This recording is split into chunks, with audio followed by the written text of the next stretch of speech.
అప్పులు చేయకుండా సంపద సృష్టిస్తామని చెప్పి చంద్రబాబు చేతులెత్తేశారు. రెడ్ బుక్ లో రాసినవన్నీ అక్రమ కేసులే. పోలవరం నాశనం చేసింది చంద్రబాబు నాయుడు అని మాజీ మంత్రి పేర్ని నాని మండిపడ్డారు. షర్మిల ఎవరి కోసం పనిచేస్తోందో అందరికీ తెలుసన్నారు. రాష్ట్రంలో కూటమి ప్రభుత్వం అసత్యాలతో శ్వేతపత్రం విడుదల చేస్తోందని ఫైర్ అయ్యారు. అలాగే ప్రతిరోజు ఏదో ఒక దానిపై అసత్యాలు, తప్పుడు అంకెలతో తప్పుడు ప్రచారం చేస్తున్నారని మండిపడ్డారు.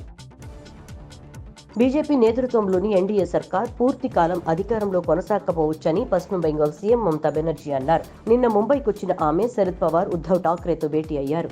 లోక్సభ ఎన్నికల తర్వాత వీరితో భేటీ కావడం ఇదే మొదటిసారి. భేటీ అనంతరం ఆమె మాట్లాడుతూ దేశ రాజకీయాల్లో ఆట ఇప్పుడే మొదలైందన్నారు. చెత్త నుంచి సంపద సృష్టించే కార్యక్రమం తన camp office, party office Pithapuram నియోజకవర్గం నుంచి ప్రారంభిస్తారని డిప్యూటీ సీఎం పవన్ కళ్యాణ్ అన్నారు. వ్యర్థాల నిర్వహణపై అందరికీ అవగాహన కల్పిస్తామన్నారు. దీని ద్వారా ఏటా 2,643 కోట్ల సంపదతో పాటు 2.42 లక్షల మందికి ఉపాధి కల్పించే అవకాశం ఉంటుందన్నారు. ఈ ఆదాయాన్ని కార్మికులకు కేటాయిస్తామని కూడా పవన్ వ్యాఖ్యానించారు.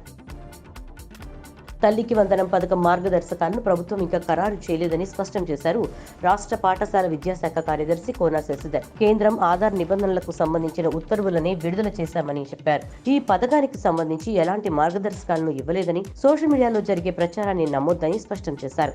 ఆధార్ ఉత్తర్వుల జీవోను చూపించి తల్లికి వందనం జీవో అంటూ తప్పుడు ప్రచారం చేస్తున్నారని కోన శశిధర్ అన్నారు.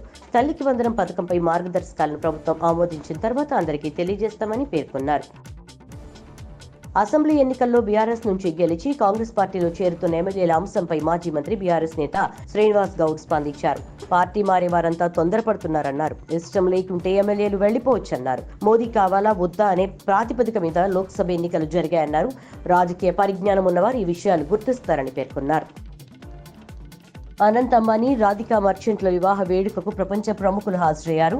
దక్షిణాది సూపర్ స్టార్ రజనీకాంత్ ఉత్సాహంగా డాన్స్ చేసి అందరినీ అలరించారు. పెళ్లి కొడుకు అనంత్తో కలిసి రజనీ చిందేశారు. అలాగే బాలీవుడ్ నటుడు అనిల్ కపూర్ రజనీతో కాలు కలిపారు. దీనికి సంబంధించిన వీడియో సోషల్ మీడియాలో వైరల్ అవుతోంది. మల్కజ్గిరి ఎంపీ ఈటెల రాజేంద్ర బీజేపీకి కొత్త వ్యక్తి కాదని, పాత వ్యక్తి అయిపోయారని కేంద్ర విద్యాశాఖ మంత్రి ధర్మేంద్ర ప్రధాన్ అన్నారు. పార్టీలో కొత్త పాత లేదని, బీజేపీలో చేరిన వారంతా పాతేనన్నారు. శంషాబాద్ లోని ఓ కన్వెన్షన్ హాల్లో నిన్న నిర్వహించిన బీజేపీ రాష్ట్ర కార్యవర్గ సమావేశంలో మాట్లాడారు. రానున్న రోజుల్లో తెలంగాణలో సామాన్య కార్యకర్త సీఎం అయ్యే అవకాశాలు ఉన్నాయని ఆసక్తికర వ్యాఖ్యలు చేశారు. చంద్రబాబు నెల రోజుల పాలనపై షర్మిల వివాదాస్పద వ్యాఖ్యలు చేశారు. చంద్రబాబు ప్రభుత్వం అధికారంలోకి వచ్చి నెల రోజులైనా సూపర్ 6 ను ఎందుకు అమలు చేయటం లేదో చంద్రబాబు చెప్పాలని నిలదీశారు. అమ్మకు వందనం పథకంలో ఎంతమంది పిల్లలుంటే అంతమందికి 15,000 ఇస్తామని చెప్పారు. జీవోలో ఒక్కరికే 15,000 ఇస్తారని ఉందని ఫైర్ అయ్యారు. రాజేంద్ర నగర్ ఎమ్మెల్యే ప్రకాష్ గౌడ్ చంద్రబాబు గురించి కామెంట్స్ చేశారు. కాంగ్రెస్ పార్టీలో చేరాలని కీలక నిర్ణయం తీసుకున్నా తన రాజకీయ గురువు ఏపీ సీఎం చంద్రబాబు అని ఆయన మరోసారి ముఖ్యమంత్రి కావడం ఆనందంగా ఉందన్నారు. తెలుగు రాష్ట్రాల అభివృద్ధి గురించి చంద్రబాబు పరితపిస్తున్నారన్నారు.